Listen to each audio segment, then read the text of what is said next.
всем желаем находиться в общении с Святой Церковью, в таинстве Евхаристии, и регулярно, да, кто еще не причащается, вот, тот учится это делать, учится исповедоваться, причащаться, всегда быть со Христом.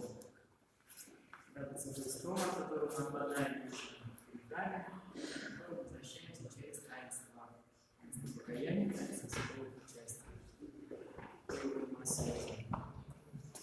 Если у нас будет Христос, то и жизнь наша по-другому будет складываться. Так и родственники наши будут чувствовать. Потому что в том человеке, который Христос, того человека видит свет, видит радость. Если, конечно, этого места не теряет сразу после причастия, через какие-то недостойные действия, через игру, через суету, через какие-то помыслы, да, этого нельзя допускать. Вот, поэтому приобретать Христа и не терять его. Правильно?